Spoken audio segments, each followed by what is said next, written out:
शाखों से टूट जाए वो पत्ते, नहीं है हम आंधी से कोई कह दे, औकात में रहे। सर बाबर हबीब कंबोज साहब, आपने मतलब स्टूडेंट्स की तालीमी काबिलियत को और स्कोप को बहुत खूबसूरती के साथ रिलेट किया। अब बगैर ताखीर किए मैं दावत खिताब देना चाहूंगा Mohammad Iqbal Kamboh, FCA chartered accountant, director system operation, Dollar East company Gujranwala. 10-12 minute में आपके साथ होश गुजार होंगे। आपकी भरपूर तारीफ में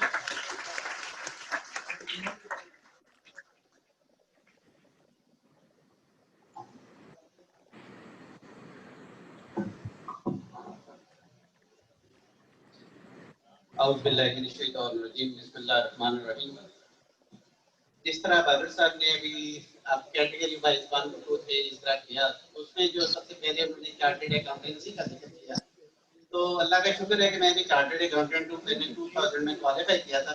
थोड़ा सा मैं बैकग्राउंड बताना चाह रहा हूँ अपना, ताकि जो हमारे यहाँ पे स्टूडेंट्स बैठे हैं वो मोटिवेट हो सके। मैं जो है एक बहुत ही फैमिली जो हमारी थी, कह लें कि बस बहुत ही लो मिडिल क्लास फैमिली से आप कह सकते हैं कि मेरे वालिद साहब जब हल्की रेडी गाते थे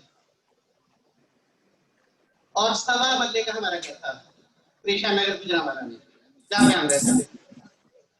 ठीक है, तो उसके बाद जो है कि हमारे जो मैंने सबसे जब मैट्रिक पर क्वालिफाई किया 87 में, तो उसके बाद बीकॉम, बीकॉम फिर बीकॉम किया। लेकिन बीकॉम मेरे पेपर जो है आई थिंक 21 नवंबर 1991 को मेरा लास्ट पेपर था और मैंने 7 दिसंबर को CFM ज्वाइन कर दिया। ये था कि मैंने एक ऑब्जेक्टिव जो है वो पहले ही फिक्स कर लिया था। जिस तरह उन्होंने कहा कि आपके ऑब्जेक्टिव के तौर पे आप जो है इस पीरियड में भी जाएं, उसको ऑब्जेक्टिव लीजिए। अगर आप ऑब्जेक्टिवली उसको हर किसी में काम करेंगे तो आपकी सेटिस्फेक्शन भी होगी और आप वो क्वालिफाई भी कर सकेंगे। ठीक है, तो मैंने 2000 में मैंने उसके बाद मेरे आर्टिकल स्टार्ट हुए alias agent company chartered accountant form में, जो कि फर्स्ट टाइम रैंकिंग में आती है स्टेट बैंक की रैंकिंग। मोटिवेशनल मैंने क्वालिफाई किया। उसके बाद मैंने 2012 तक मैंने अपने चार्टर्ड अकाउंटेंट फॉर्म जो कंपनी के नाम से गुजरांवाला में, उसके बाद मैंने उसको फॉर्म्स को डिस्कंटिन्यू करके फिर मैंने जॉब पे चला गया और अब मैं डॉलर ईस्ट एक्सचेंज कंपनी जो है उसमें as a director system and operation हूं और एक्सपेक्टेड है कि विद इन संडे मैं जो है उसके चीफ एग्जीक्यूटिव कहते हैं।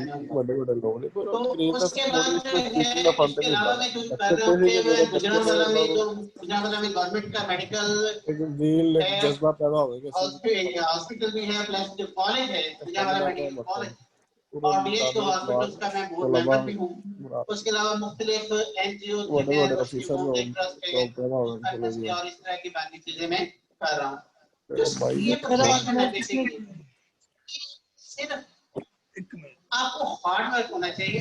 अगर आप 15-16 घंटे जो है टाइम दे सकते हैं अपने एजुकेशन को, ठीक है, तो उसमें आपको टाइम देना पड़ेगा। तो ये होता है कि जब आप आर्टिकल्स में होते हैं 8-10 घंटे आपको जो है आर्टिकल फॉर्म में देने पड़ते हैं। उसके बाद आपको 5-6 घंटे लास्ट अगर आप पढ़ सकते हैं तो आप ये अब आसान है, अब मुश्किल नहीं रहा। जब मैंने क्वालिफाई किया था तो उसको क्या सिचुएशन ये थी कि आप पेपर देते थे, 5 पेपर हैं, एक में फेल हो गए, सब में फेल, दोबारा सारे पेपर देने पड़ते थे। लेकिन अब तो रिटेंशन का आ गया है कि जो आपने जो पेपर क्वालिफाई कर लिया वो अब आपका रिटेन हो गया है, आपने बाकी पेपर पास कर लिया। अगर हम देखें अकाउंटेंसी के रेफरेंस से तो उसमें 2-3 फील्ड्स हैं जिसपे यानी कि डिग्रीज हैं, जिसमें एक तो जिसका मैंने कहा चार्टर्ड अकाउंटेंसी है जो कि ICAP institute of chartered accountant of Pakistan इसको एग्जाम कंडक्ट करता है, इसको रेगुलेट करता है।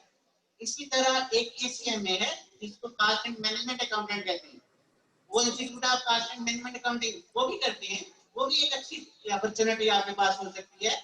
इसी तरह अगर आप फॉरेन कंट्री में जाना चाहते हैं, आप यूके इस तरह बाहर जाना चाहते हैं तो आपके लिए बेहतर अपॉर्चुनिटी ये है कि आप ACCA कर लें, क्योंकि ACCA जो है वो वर्ल्ड वाइड रिकॉग्नाइज है। आप उसको कर लें तो आपके लिए ज्यादा बेहतर अपॉर्चुनिटी बाहर की दुनिया में अवेलेबल हो सकती है। लेकिन अगर आप पाकिस्तान में रहना चाहते हैं और यहाँ भी अपने अकाउंटिंग में प्रोफेशन बनाना चाहते हैं तो सबसे बेहतर जो है वो चार्टर्ड अकाउंटेंसी है। उसमें जो है जिस तरह बाबर साहब ने कहा कि 75,000, मैं इसको कहूंगा कि ये 5 फिगर्स में होती है। स्टार्टिंग सैलरी जो है आपकी 5 फिगर की होगी, 1 लाख प्लस सैलरी जो है आपको, अगर आपकी फर्म अच्छी है, जिस तरह वो बिग 4 फर्म्स हैं, EY है, मुख्तलिफ कंपनीज हैं जो कि फर्गूसन है, इस तरह डिलॉयट है, इस तरह की कंपनीज में अगर आपके आर्टिकल्स हो जाते हैं तो आप बहुत अच्छी पोस्ट पे जा सकते हैं, बहुत अच्छा अर्न कर सकते हैं। और बात का सिचुएशन ये होती है कि आप फुल क्वालिफाई नहीं कर पाते। अगर आप सीए में हैं और आपके सिर्फ आर्टिकल जो हैं जो कि 3.5 साल के होते हैं, कि किसी भी ऑडिट फर्म के साथ आप प्रैक्टिकल एक्सपोजर आपको मिल रहा होता है 3.5 साल, अगर आप वो भी वो सिर्फ 3.5 साल पीरियड आपने उस फर्म के साथ गुजारा हो, तो आपको मोर देन 50,000 आपको सैलरी मिल सकती है। यानी कि आपने कुछ क्वालिफाई नहीं किया, लेकिन आपने सिर्फ 3.5 साल जो है वहां पे लगा लिए, तो आप इजीली 50,000 या अपनी इनकम टैक्स की प्रैक्टिस इस तरह की चीजें जो है वो कर सकती हैं। इसमें जो क्वालिफिकेशन, इनिशियल क्वालिफिकेशन की जरूरत होती है, आप इंटर के बाद इसको स्टार्ट कर सकते हैं, आप ग्रेजुएशन के बाद इसको स्टार्ट कर सकते हैं, आप मास्टर्स के बाद इसको स्टार्ट कर सकते हैं। ये मुख्तलिफ, अगर आप इंटर के बाद करते हैं तो आपको 50% मार्क्स जो है वो जरूरी है, कंपल्सरी है कि आपके 50% मार्क्स उसमें हो, और उसके बाद जो है आप उसमें एग्जाम जो है तकरीबन इसमें तो 23 के 3 पेपर्स हैं, टोटल पेपर जो है 12 पेपर्स हैं, और अगर period of time of period तकरीबन 5-6 साल जो है वो इसमें लग जाते हैं, क्योंकि इसमें 3.5 साल के आर्टिकल्स होते हैं और बाकी चीजें करते तकरीबन 5-6 साल। और मैंने 94 में फर्स्ट टाइम दी थी और दिसंबर में 2000 में मैंने क्वालिफाई किया था, तकरीबन 6 साल का अर्सा मुझे इसमें लगा था। तो ये सिचुएशन, और अगर मैं कहूं गुजरावाला में अगर बात करूं तो वहां पूरे गुजरावाला में 15-16 चार्टर्ड अकाउंटेंट हैं, ठीक है। तो आपने जो है इस फील्ड में, क्योंकि डॉक्टर्स की भी बहुत अच्छी है, मैं डॉक्टर के साथ मेरा इंटरेक्शन रहता है, जिस तरह मैंने कहा कि मैं बोर्ड मेंबर वहां पे, लेकिन जो जहां पे ज्यादा गुंजाइश है, आपको पता है कि गवर्नमेंट जो है डॉक्यूमेंटेशन की तरफ जा रही है, इंडस्ट्री लग रही है इंडस्ट्री में काम करने के लिए, तो वहां पे हर इंडस्ट्री में की जरूरत है, जो आपको अच्छे लेवल की इंडस्ट्री जो हर इंडस्ट्री में एक तो चार्टर्ड अकाउंटेंट हायर कर रही है। और इस वक्त पाकिस्तान में अगर हम देखें तो हमारे टोटल मेंबर्स अबाउट कोई जो इस वक्त रजिस्ट्रेशन चार्ज 10,000 के राउंड अबाउट है, और इसमें से तकरीबन 30% के करीब आउट ऑफ कंट्री होंगे। बाकी सिर्फ पूरे पाकिस्तान में अभी कह लेंगे 6-7 हजार जो लोग हैं वो यहाँ पे काम कर रहे हैं। तो यहाँ पे बहुत पोटेंशियल है, आप लोग जो है उसमें आए, इंशाल्लाह स्टूडेंट्स आए तो इंशाल्लाह मुश्किल नहीं है, आपको मेहनत करना है।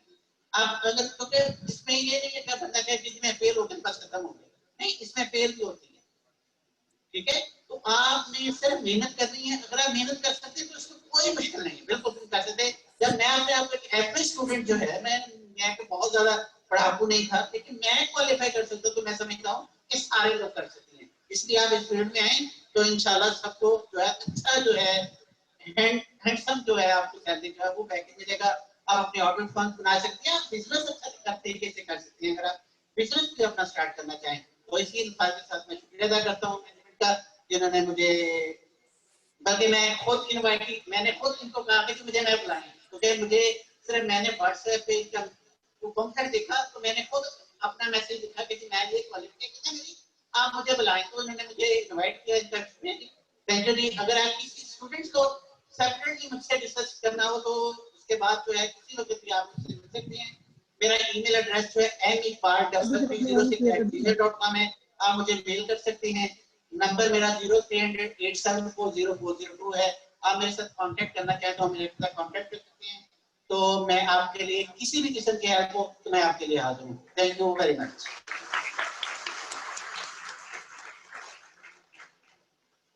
थोड़ा वक्त और ठहर जा, थोड़ा वक्त और ठहर जा, शोर भी होगा और नाम भी।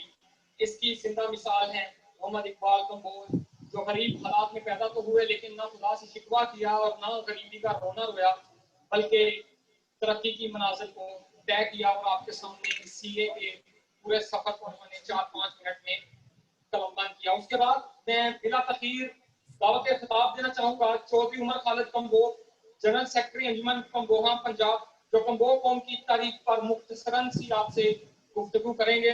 तो चौधरी उमर खालिद कम्बोह साहब, आपकी भरपूर तालीम।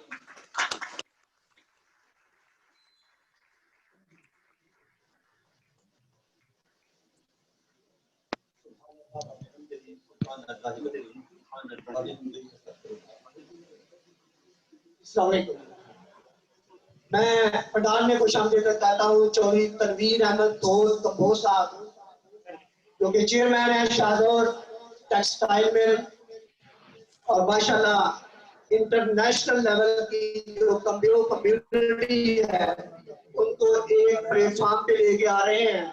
उनके साथ महबूब साहब कंबोज साहब और चौधरी वसीम कंबोज साहब हमारे कबड्डी के बहुत बड़े प्लेयर हैं। वसीम कंबोज साहब, ये सारे दोस्तों को मैं पंडाल में खुशामदीद कहता हूँ।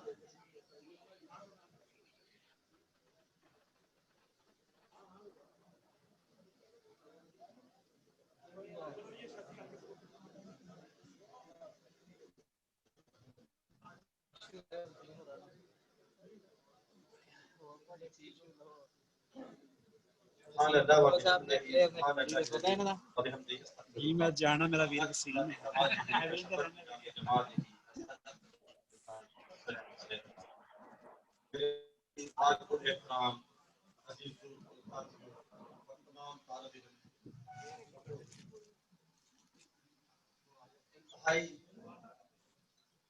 खुशी का काम है और इंतहाई हमारे लिए ये बहुत बड़ी अचीवमेंट है। खालिद बशीर साहब ने आज बच्चों की एजुकेशन को मौजू बनाते हुए बच्चों की कैरियर काउंसिल के हवाले से ये इस्तेमाल किया है। मैं समझता हूँ कि ये सबसे बड़ी बुनियादी जरूरत है हमारे लिए, हमारी कौम के लिए, कि हम अपनी कौम को तालीम में आगे लेके जाएं, और इस हवाले से ये प्रोग्राम बहुत ही हमारे लिए अच्छी मेरे मोहतरम बाबा साहब और दूसरे दोस्त अभी कैरियर काउंसिल के हवाले से बात कर रहे थे, लेकिन मैं थोड़ी सी बात अंजुमन कुमाने पाकिस्तान के हवाले से करना चाहूंगा, ताकि हमारे बच्चों को जो अभी जिन्होंने कैरियर का आगाज करना है उनको अपनी हिस्ट्री, अपनी कौम और इसके हवाले से अंजुमन कुमाने पाकिस्तान के किरदार के हवाले से कुछ आगाह कर सकते हैं। हर कौम की तारीख इसके ये बेहद कीमती सरमाए है और इस कौम का माजी से कायम रिश्ता रखने का जरिया के साथ साथ मशाहिर और रहनुमाओं के कारनामों पर न सिर्फ फख्र का बाइस बनती है, बल्कि इस कौम में अपने बड़ों की पैरवी करने का अज़म और जज्बा पैदा करती है। तारीख में हमें माजी में इंफरादी और इज्तिमाई क़यादत की सतह पर होने वाली गलतियों और इनके सभी नताइज से खबरदार करती है, जिनको मद्देनजर रखते हुए हम आइंदा के लिए बेहतर जद्दोजहद के लिए कोशिश करते हैं।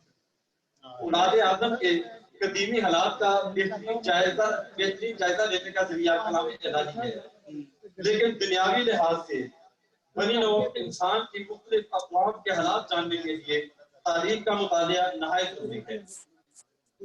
कौम की तारीख, कौम कम्बोज की तारीख बहुत से अदूर और दवाल से इबारत है। ये कौम दीगर हर असल अक़वाम के मुकाबले में एक खास इनफरादी अहमियत की हामिल है। उलमाए तारीख में रंग, रूप, शक्ल, शबाहत, जगड़े, माथे, खोपड़ी, कान, नाक की बनावट की मुशाहदत की बुनियाद पर बनी नौ इंसान को 4 ग्रोहों में तकसीम किया है।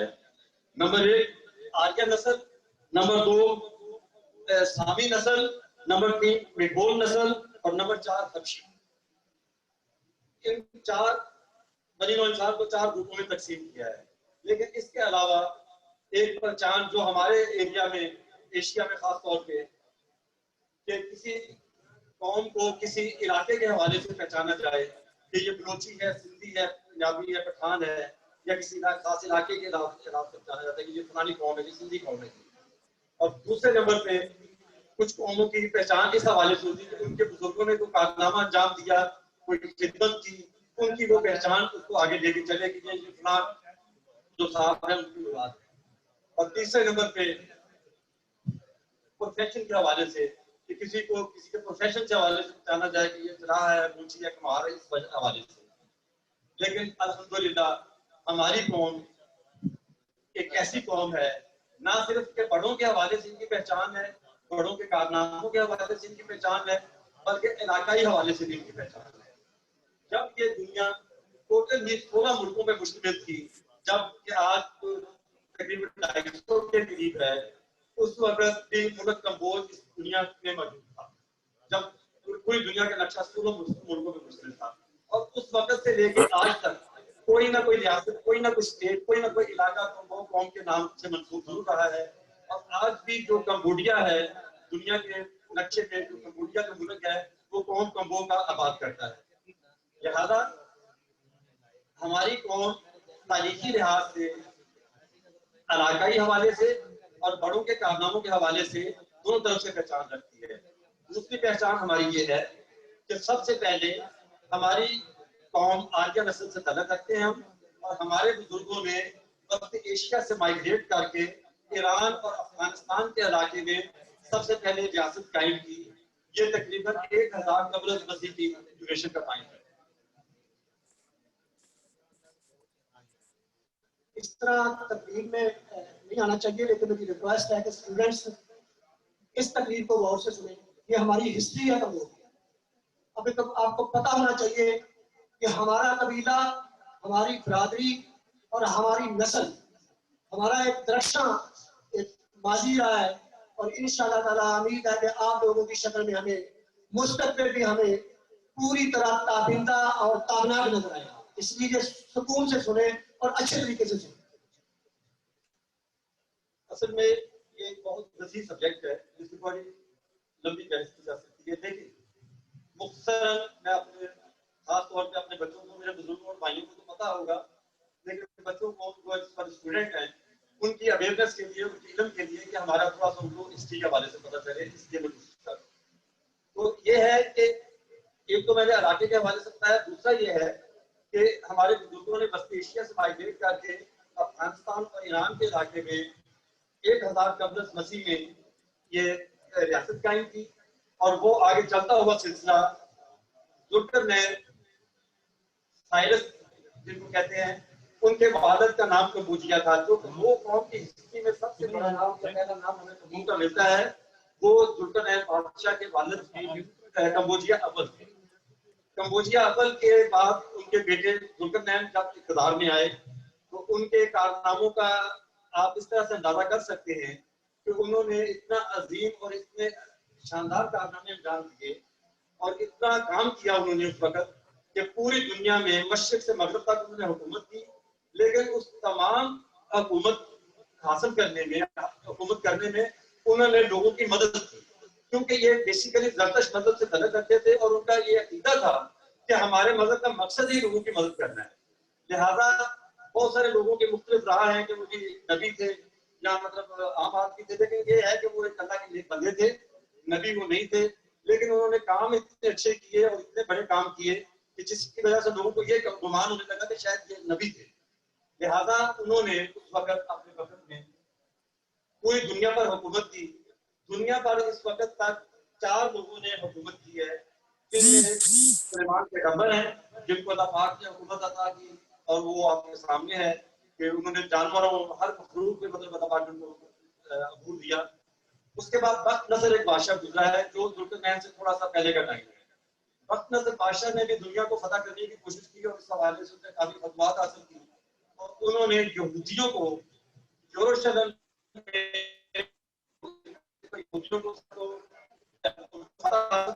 गुलाम बनाया और बाबर शहर में 70,000 यहूदियों को उस वक्त लाके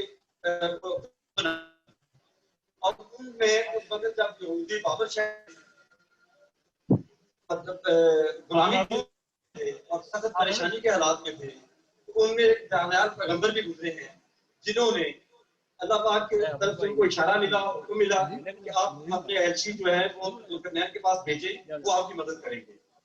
तो जुल्करनैन बादशाह ने जब उनको वो पैगाम मिला और उसको उन्होंने फॉलो करते हुए बाबर शहर को फतह करने के लिए उसके चढ़ाई की, उस वक्त उसको उन्होंने जो असल में ये जिक्र वाक़या करने का मकसद ये था कि उस वक्त उन्होंने जो काम किया वो आज भी हमारे लिए बड़ी फख्र की बात है कि बाबर शहर को फतह करते वक्त उन्होंने सबसे पहले एक सिलेंडर की शक्ल में, जो इस वक्त भी ब्रिटिश म्यूजियम में मौजूद है, 1871 में इकामे मुत्तहिदा ने उस जो सिलेंडर था जो मौजूद है ओल्ड पर्शियन लैंग्वेज में, ये सिलेंडर जो है उन्होंने वहां पे अफीजा करवाया और अपनी फौज को हुक्म दिया कि आपने किस तरह से इनको डील करना है, जब आप फतह हासिल करते हैं तो किस तरह से डील करना है। ये सिलेंडर आज भी ब्रिटिश म्यूजियम में मौजूद है, इसकी ये हमारे वेबसाइट से हमने ये दी है तस्वीर।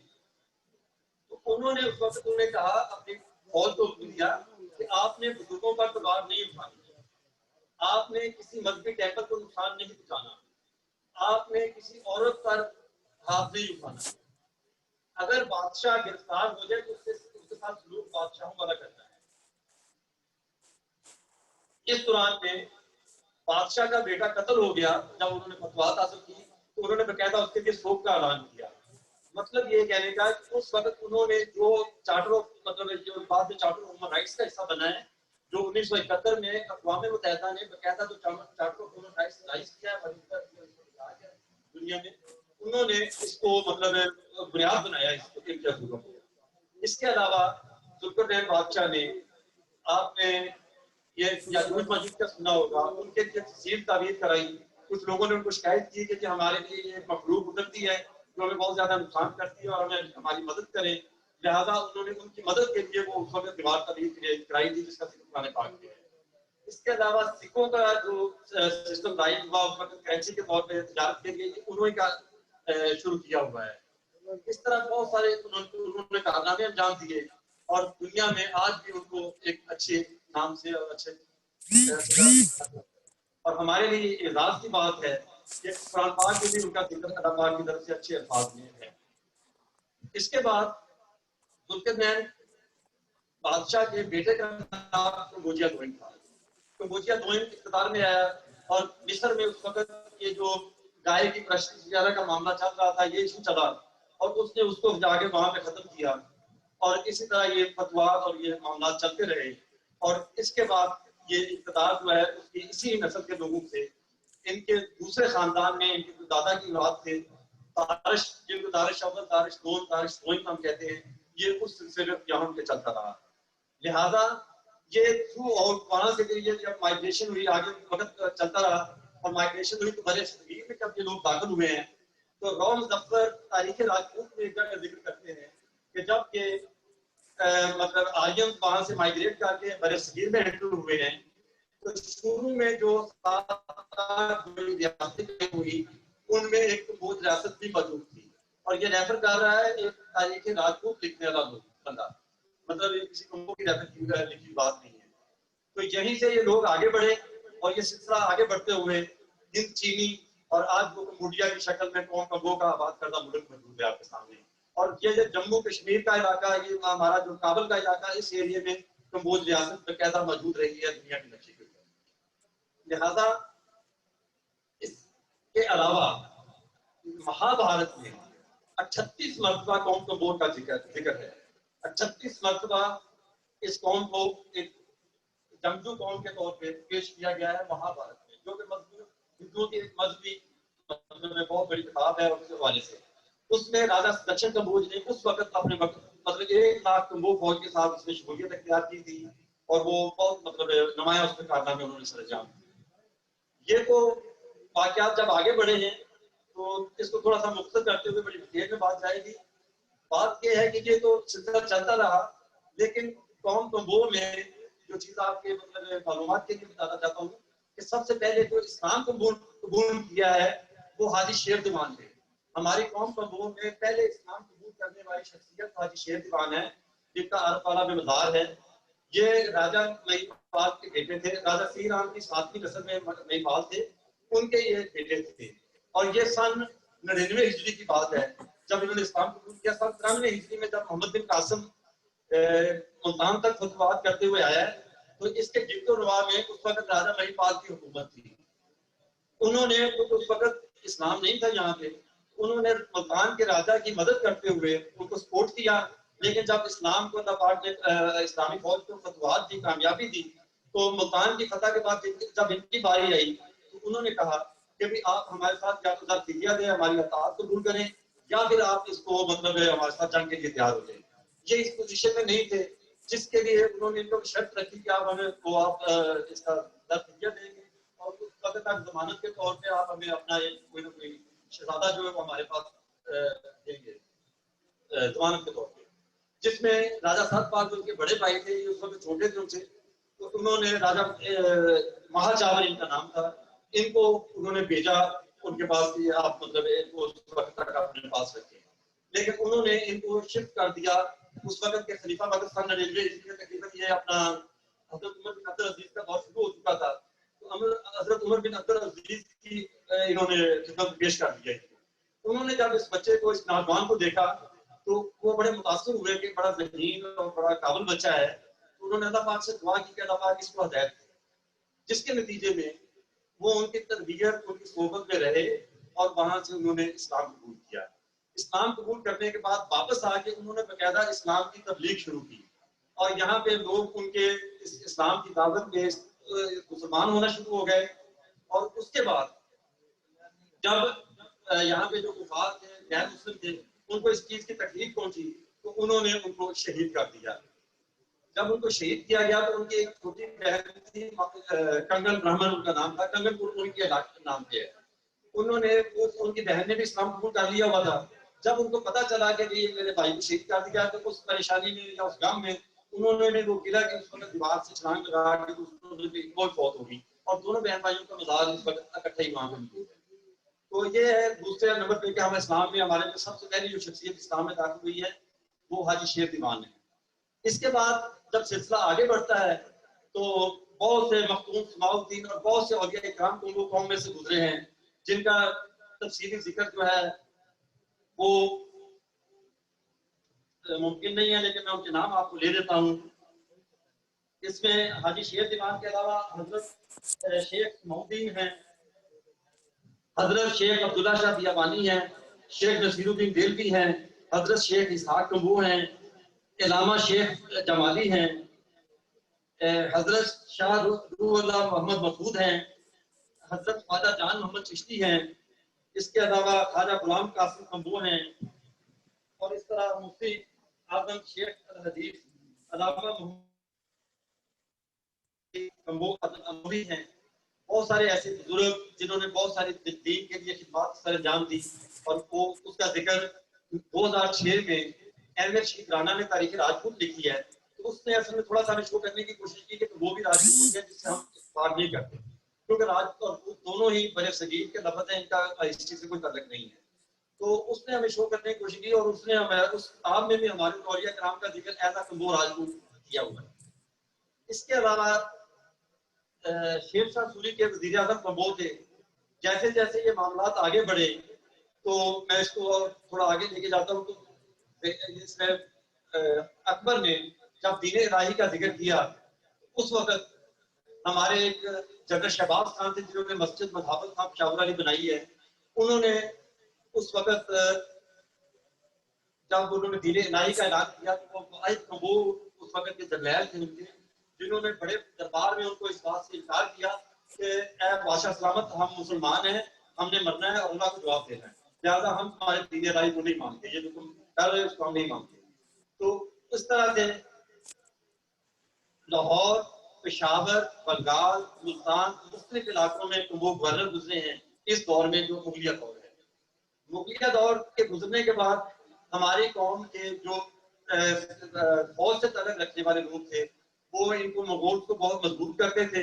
तो लिहाजा जब तब्दीली आई और अंग्रेज ने इस चीज को महसूस किया कि ये लोग बहुत फिर और जंगजू किस्म के हैं, तो लिहाजा उन्होंने इनको काफी डिस्करेज करने की कोशिश की। नतीजतन ये लोग पस मंजर पे चले गए। दौर आया जब दुआल का दौर आया मुगल के, तो उसके साथ आया जो लोग उनको मजबूत करते थे उनके लिए ये वक्त आया। तो उसके बाद एक वाकया गुजरा जब जलियांवाला बाग का वाकया हुआ। जलियांवाला बाग के वाकया में ये हुआ कि जनरल डायर ने इसको मतलब वहां पे गैर मुस्लिम थे, शहीद तो मैं नहीं कह सकता उनको। वालेकुम सलाम। वाकया का बदला लेने के लिए आपकी कौम के एक नौजवान ने जिसको उधम सिंह कम्बो कहते हैं, उसने जाके जनरल डायर से इंग्लैंड में उससे बदला लिया और उसको वहां पे कत्ल किया और ये बताया कि हम अपना कौम का अपनी किस तरह से बदला ले सकते हैं। उसके बाद जब ये सिलसिला आगे चलता है तो सर सैयद अहमद खान एक तहरीक शुरू करते हैं और उस तहरीक का मकसद आज खालिद में इससे पहले अंजुमन क़ुरान पाकिस्तान और उसके बाद शेखपुरा डिस्ट्रिक्ट के हमारे जो अकादमीन हैं उन्होंने वो सिलसिला शुरू किया। बेसिक चीज तालीम है। तालीम में कामयाबी ही दुनिया में आपको कामयाबी की तरफ लेके जा सकती है। अगर आप तालीम में पीछे हैं तो आप दुनिया के किसी मैदान में किसी से मुकाबला नहीं कर सकते। तो लिहाजा सर सैयद ने भी जब ये सिलसिला शुरू किया तो उस वक्त मुल्क जो उनके साथ टीम काम करती थी, इसी टीम ने आगे चल के 1906 में मुस्लिम लीग की बुनियाद रखी। और हमारे लिए ये फख्र और इजाज की बात है कि मुस्लिम लीग की बुनियाद भी कौम कमबो के घर में रखी गई और नवाब वकार मुल्क में इस कौम उस मुस्लिम लीग के बानियों में शामिल हैं और पहले जनरल सेक्रेटरी थे मुस्लिम लीग के। तो उन्होंने आगे इसी तरह से सर यामीन हैं, सर ज़ियाउद्दीन हैं। सर ज़ियाउद्दीन इसके मैथमेटिक्स से बहुत बड़े उस्ताद थे, प्रोफेसर थे। इन्होंने कायदे आज़म साहब के कहने पे, रहमतुल्लाह के कहने पे, इन्होंने पहली एजुकेशन पॉलिसी पाकिस्तान की जो पहली एजुकेशन पॉलिसी बनी है वो सर ज़ियाउद्दीन ने बना के दी। उसके बाद ये सिलसिला चला और हमारे लिए भी एजाज की बात है हमारी कौम के लिए कि इस मुल्क के वजूद में आने के बाद पहली एजुकेशन पॉलिसी बनाने वाला एक कमबो था। तो उसके बाद ये सिलसिला जब आगे चलता है तो आप देखते हैं कि आज भी हमारी कौम के बहुत सारे बुजुर्ग हमारे लोगों ने बहुत सारा नाम पैदा किया। डॉक्टर गुलाम रसूल हैं, चौधरी साहब हैं और बहुत सारे लोग हैं जिन्होंने मतलब मुख्तसर इसको ये कह लें कि हर दौर में कौम कमबो ने किसी ना किसी तरीके से इस माशरे की, इस कौम की फलाह बहबूद के लिए सियासी समाजी हवाले से कोई ना कोई खिदमत जरूर रखी है। और यही उम्मीद हम अपना आइंदा नस्ल से करते हैं कि वो भी इस सिलसिले को जारी रखेगी। लिहाजा मेरे जो एजुकेशन से हमारे असाद प्रोफेसर साहिबान हमारे उस्ताद बैठे हैं, जाहिर वो इसके लिए बात कर सकते हैं, लेकिन मैं ये जरूर कहूँगा कि बच्चों अगर आपने कुछ बनना है तो अपने लिए पहले अच्छी मंजिल का तयन करो। जब आप किसी मंजिल का तयन करोगे तो उसको हासिल करने की कोशिश भी करोगे। लिहाजा जिस तरह एजुकेशन के प्रोसेस में मैट्रिक लेवल पे जाके बंदा मैंने मेडिकल में जाना है कि इंजीनियरिंग में जाना है ये फैसला करता है। लिहाजा इसी तरह से हमें एक लेवल पे आके इस बात को अपने ज़हन में बिठा लेना चाहिए कि हमें आगे क्या करना है और उसके लिए स्ट्रगल करनी चाहिए। अगर हम ये डिसाइड करेंगे तो उसको अचीव करने की कोशिश करेंगे।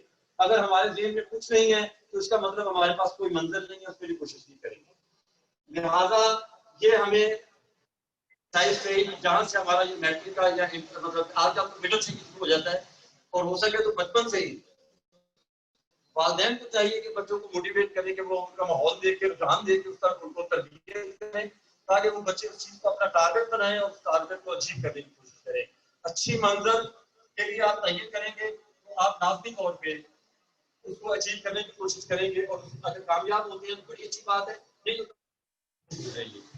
लिहाजा मैं जब भी और इस इज्तिमा से भी फायदा उठाते हुए ये कहूँगा कि मेरे अजीजों ने अभी बहुत अच्छी फील्ड पाई है जिसमें बड़ा अच्छा कैरियर है। तो मैं ये जरूर कहूँगा कि मेरे बच्चों, मेरे तमाम तालिब इल्मों, हमें जो शोबे सियासी और समाजी तौर पर हमारी कौम को मजबूत कर सकते हैं हमें इस पर ज्यादा फोकस करना चाहिए।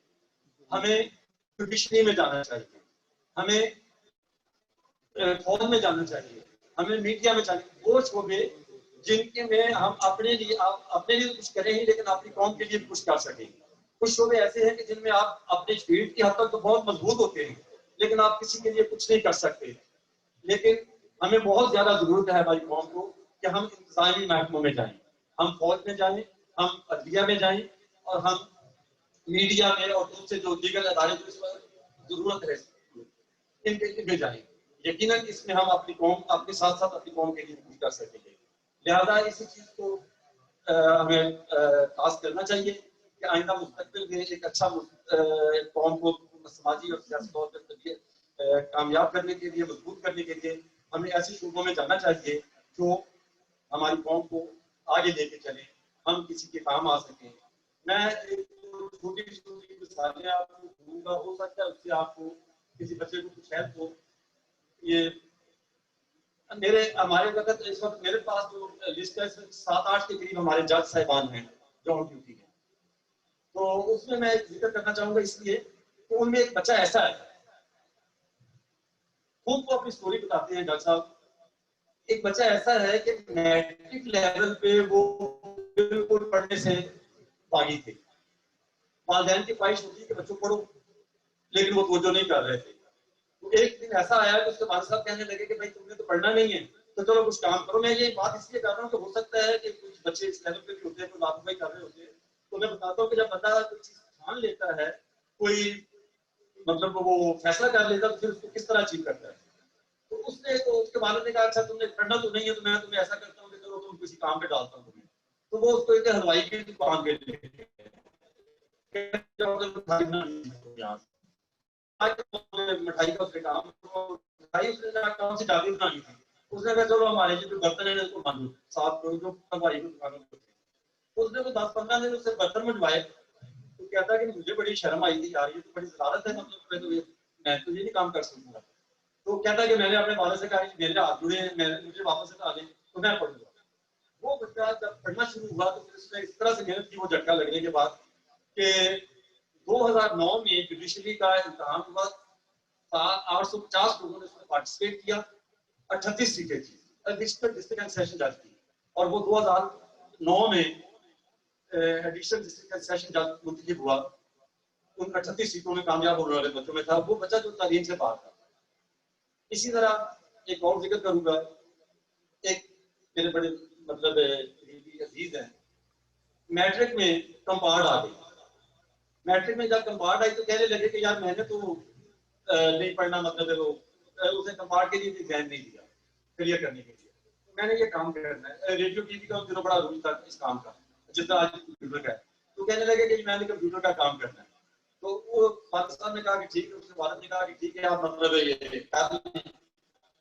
वो गया वहां पे 5-6 महीने उसने गुजारे, वक्त तो उसका जाया हुआ थोड़ा सा, 5-6 महीने गुजारे। तो वो इसमें जो रेजिस्टेंस के वेरिएबल जो भी चीजें लगी होती है उनका भी कदर तालीम से है। उनको देख के तो वो कहने लगे यार ये समझ आ रही है, क्यों ना इससे पढ़ी लो इससे बेहतर है। तो वापस आया जब तो वो उसके आप रिजल्ट से अंदाजा होगा वो कैसा बच्चा होगा। तो उसको उसके एक उस्ताद थे उनके पास लेके गए, उसने इंटरव्यू किया, कहने लगा यार तुम ऐसा करो तो फलां अकेडमी में इसको करवा दो। तो उसने कहा नहीं जी मैं इसको आपके पास लेके आऊँ, आप उसी से पढ़ाएं। तो जब उसने ये सोच के वापस आया था और पढ़ना शुरू किया, तो कोई बच्चा A+ ग्रेड में मैट्रिक करता है, वही बच्चा A+ ग्रेड में FSC करता है, वही बच्चा ये उस वक्त ये मैं बात कर रहा हूँ जिस वक्त 700 नंबरों से 3 ग्रेजुएट में दाखिल मिलता है, ये मैं उस वक्त की बात कर रहा हूँ। उसके बाद पंजाब यूनिवर्सिटी में मैथमेटिक्स में 99% नंबर थे उसके, वो टॉप करता है मैथमेटिक्स में। फिर वो टेलीकम्युनिकेशन इंजीनियरिंग करता है और एज इंजीनियर इस वक्त वो जॉब भी कर रहा है। तो कहने का मकसद ये है कि ये चीजें कहीं किसी लेवल पे कोई अभिपेक्षी भी होना, तो हम अगर जब तयन कर लेंगे कि हमें ये काम करना, तो यकीनन हम फैसला करेंगे तो इसमें हम ये कर सकेंगे। तो लिहाजा बच्चों यही है, अपनी अच्छी मंजिल का तयन करो, कोशिश करो इंतजामी महकमों की, ताकि आप अपने साथ साथ अपनी बरादरी का कुछ भला कर सकें। और लास्ट में थोड़ा सा अंजुमन क़ुरआन पाकिस्तान के बारे में। अंजुमन क़ुरआन पाकिस्तान हमारे बुजुर्गों ने बरादरी की सूरत हाल को देख के इसको कायम किया और उस पे यकीनी तौर पर उन्होंने तन मन धन से हर लिहाज से इतनी मेहनत की कि एक वो वक्त आया कि पाकिस्तान लेवल पे जितने भी इलेक्शन होते थे पार्टिसिपेट करने वाले लोगों को अंजुमन क़ुरआन पाकिस्तान सपोर्ट करती थी। और इसके अलावा एजुकेशन की फील्ड में भी उन्होंने काफी सारे लोगों को सरपरस्ती की। इवन के बहुत सारे लोग जो दूसरे शहरों से दूर दराज से आते थे तो उनको तालीम के मुताबिक भी रहनुमाई की और आज वो तालाबा दरख्त बने हैं और अंजुमन को इस वक्त सपोर्ट का बाइस हैं और बहुत ज्यादा सपोर्ट कर रहे हैं। लिहाजा आज भी अंजुमन क़ुरआन पाकिस्तान का थोड़ा सा गैप आया था, उस गैप के बाद दोबारा काम शुरू हो चुका है पिछले साल से और अल्हम्दुलिल्लाह मरकजी सदर अब्दुल रसूल साहब की हदायत के मुताबिक अंजुमन क़ुरआन पाकिस्तान की तनवीर शादी का सिलसिला शुरू है। काफी सारे डिस्ट्रिक्ट में तनवीर उनके नोटिफिकेशन हो चुके हैं, 26 डिस्ट्रिक्ट में हम तनवीर शादी कर चुके हैं। जो बाकी रह गए उस पर थोड़ा सा काम रुकने की वजह यही है कि वहाँ पे बरादरी के कोई ऐसे स्ट्रॉन्ग लोग जो इसमें पार्टिसिपेट कर सके या ज्यादा एक्टिवली हिस्सा ले सके वो हमें अभी अवेलेबल नहीं है, लेकिन इस काम को भी हम आगे बढ़ा रहे हैं। तो लिहाजा उन्होंने पाकिस्तान बकायदा इसका तंजीम साजी का सिलसिला शुरू है। उसी की कड़ी आज ये खालिद बशीर साहब के पास हम हाजिर हैं। इसी की कड़ी शेखपुरा में और दीगर डिस्ट्रिक्ट में इस तरह सिलसिला चल रहा है। थोड़े दिनों में साहिवाल वाले भी हमें टाइम दे रहे हैं, हम जाएंगे। तो कहने का मकसद ये है तकरीबन पाकिस्तान में ये डिसाइड किया है कि हमारे तमाम डिस्ट्रिक्ट से, क्योंकि बेसिक चीज एजुकेशन है, तो तमाम डिस्ट्रिक्ट से तमाम मतलब जो हमारे डिस्ट्रिक्ट सदर और सेक्रेटरी साहिबान हैं हमें 10-10 लोगों की रिकमेंडेशन देंगे और उन बच्चों की तालीम की जरूरियात जो है वो अंजुमन क़ुरान पाकिस्तान पूरा करेंगे हमारे। और ये सिलसिला आगे से हम कर रहे हैं।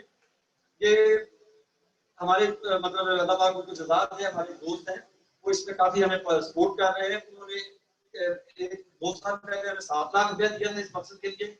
नेक्स्ट ईयर उन्होंने 15 लाख दिया और इस वक्त हमारे पास 30 लाख रुपया मौजूद है जिससे हम ये सिलसिला कर रहे हैं।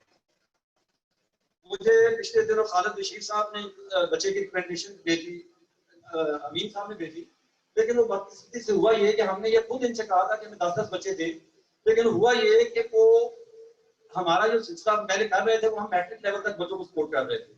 तो जो रिकमेंडेशन आई वो डिग्री लेवल के या एफएससी लेवल इस तरह के बड़े लेवल के लोग थे। तो तंजीम का काम ये नहीं होता कि अगर कोई ऐसी चीज आ जाए तो उसमें कोई बंदा खड़ा फैसला कर ले। लिहाजा हमने उसके लिए एक मीटिंग कॉल की, लेकिन उस मीटिंग उसी दौरान में हमारे वो दोस्त भी आए हुए थे जिसके स्पॉन्सर है, तो यकीनन जो बंदा स्पॉन्सर कर रहा होता है उसको भी इत्मीनान भी लेना जरूरी होता है। तो हमने वो मीटिंग रखी, लेकिन जब जैसे वो मीटिंग का टाइम आया अचानक से कोरोना हमलावर हुआ और वो दोस्त अमेरिका में रहते हैं, अनिल मकसूद उनका नाम है, वो कहने लगे कि उनको अचानक वापस जाना पड़ा, वो हमारी मीटिंग ना हो सकी जिसकी वजह से हम वो प्रैक्टिकल नहीं कर सके। लेकिन वो फंड भी मौजूद है और इंशाल्लाह इनकी मुशावरत से और इनकी रिकमेंडेशन से वो हम अंतिम दोबारा शुरू कर रहे हैं। बात हो गई है। अब हमारे पास किसी भी लेवल पे कोई भी बच्चा जिसको एजुकेशन के हवाले से कोई सपोर्ट की जरूरत होगी वो अंजुमन क़ुरान पाकिस्तान को सपोर्ट करेगी और वो उसका फैसला उसके नजर पर तो यकसूल साहब ने स्पेशली इन राइटिंग अंजुमन क़ुरान पाकिस्तान को ये टास्क दिया है कि बलदियाती इलेक्शन सर पे है। लिहाजा डिस्ट्रिक्ट इम्तिहान साहब से ही मैं स्टार्ट लेते हुए तमाम डिस्ट्रिक्ट से रब्ता करके उनको ये मैं इन्फॉर्म करना चाहूँगा कि अपने अपने इलाके में जहाँ जहाँ आप समझते हैं कि हमारे इन क्रिकेट्स में, इन यूनियन काउंसिल्स में, इन हकों में हमारी बरादरी की पोजीशन मजबूत है, वहाँ पर कैंडिडेट को लाने की कोशिश करें। और जहाँ पर ये पोजीशन नहीं है लेकिन आप एक अच्छी बरादरी के साथ वहाँ बैठे हुए, तो कम से कम अपने आप को मजबूत जरूर करें कि आपके वोट की कदर हो। आप आपस में यूनिटी के साथ उनको वोट कास्ट करें ताकि वो लोग जिनको आप वोट दें वो आपको कल को इस चीज की काउंट करें, आप इस बात को माने कि बाकी इस बरादरी ने हमें सपोर्ट किया है। तो कहने का मकसद यही है कि ये बलदियाती जो इलेक्शन आ रहे हैं उसके हवाले से भी हमने पहला काम शुरू कर दिया है और तमाम डिस्ट्रिक्ट में जो कैंडिडेट्स हमारे डिस्ट्रिक्ट की तरफ से हमारे पास आएंगे उनको अंजुमन क़ुरान पाकिस्तान बाकायदा उनकी सरपरस्ती भी करेगी, हर तरह से रहनुमाई भी करेगी और जो भी उनके मामला होंगे उनका हर तरह से हम उनको हेल्प करेंगे। इसके साथ ही मैं अपने दोस्तों से इजाजत चाहूंगा। बहुत मेहरबानी, ज्यादा टाइम ले रही है। Thank you. जिन्हें हिला सका समंदर का तूफान भी, मेरे अज़ायम ने तोड़ी हैं वो चट्टानें भी। बहुत खुशी हुई अपने ताबनाक और दरख्शां माजी के बारे में जानकर, और ये जानकर भी कि कंबोडिया मुल्क जो है वो हमारी कौम का इजाद करता है। इसके बाद मैं दावत आप देता हूँ चौधरी अवैस यासीन कंबो को, जो सेक्रेटरी लेस्को लाहौर डिवीजन के हैं और ऑफिसर ऑफ 19 के हैं।